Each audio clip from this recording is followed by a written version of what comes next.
Hello കൂട്ടുകാരെ, എല്ലാവർക്കും D P സ്പൈസസിലേക്ക് സ്വാഗതം. എന്തൊക്കെയുണ്ട് വിശേഷങ്ങൾ? എല്ലാവർക്കും സുഖമല്ലേ?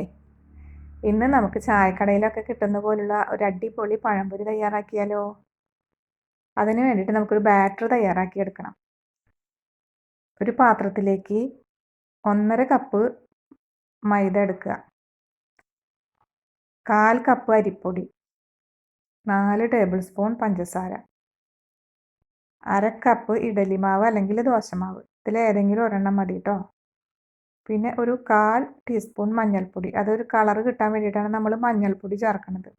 പിന്നെ ഒരു പിഞ്ച് ഉപ്പ്, 1/4 ടീസ്പൂൺ സോഡാപ്പൊടി അല്ലെങ്കിൽ ബേക്കിംഗ് പൗഡർ. ഈ സോഡാപ്പൊടി ചേർക്കണത് അല്ലെങ്കിൽ ബേക്കിംഗ് പൗഡർ ചേർക്കണത് ഓപ്ഷനിലാണ്, താല്പര്യം ഉണ്ടെങ്കിൽ മാത്രം ചേർത്താൽ മതി. ഇതെല്ലാം കൂടി മിക്സ് ചെയ്ത് നമുക്ക് ആവശ്യത്തിന് വെള്ളവും ചേർത്ത് കുഴച്ച് ബാറ്റർ തയ്യാറാക്കിയെടുക്കാം.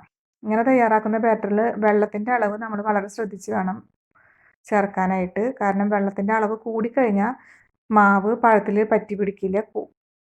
വെള്ളത്തിൻ്റെ അളവ് കുറഞ്ഞു കഴിഞ്ഞാൽ കൂടുതൽ മാവ് പറ്റി പിടിക്കുകയും ചെയ്യും. അപ്പോൾ ആ ഒരു കൺസിസ്റ്റൻസി നിങ്ങൾ ശ്രദ്ധിച്ച് വേണം ചെയ്യാനായിട്ട്. ഉപ്പിൻ്റെ അളവ് നോക്കണം കേട്ടോ. പഞ്ചസാരയുടെ അളവ് ഇതിൽ കൂടുതൽ ചേർക്കാതിരിക്കുകയായിരിക്കും നല്ലത്.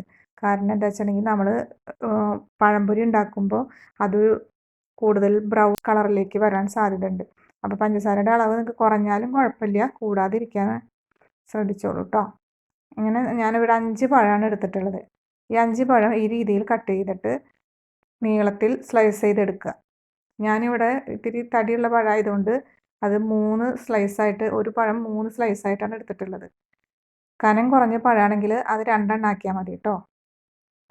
അങ്ങനെ ഈ 5 പഴവും ഞാൻ സ്ലൈസ് ചെയ്ത് മാറ്റി വെച്ചിട്ടുണ്ട്.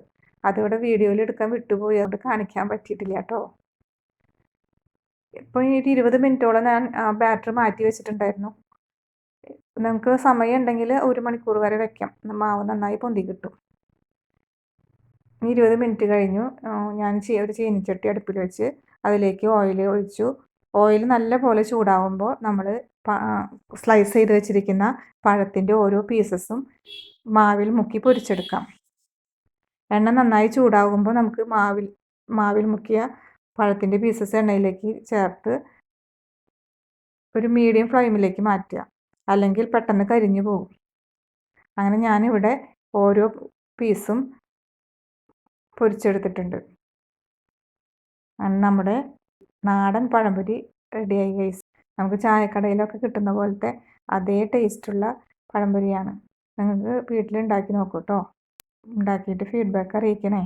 വീഡിയോ ഇഷ്ടമായെങ്കിൽ ഒന്ന് സബ്സ്ക്രൈബ് ചെയ്ത് സപ്പോർട്ട് ചെയ്യണേ. ലൈക്കും കമൻറ്റും ചെയ്യാൻ മറക്കല്ലേ. അടുത്ത വീഡിയോയുമായി നമുക്ക് പിന്നെ കാണാം കേട്ടോ. Thanks for watching.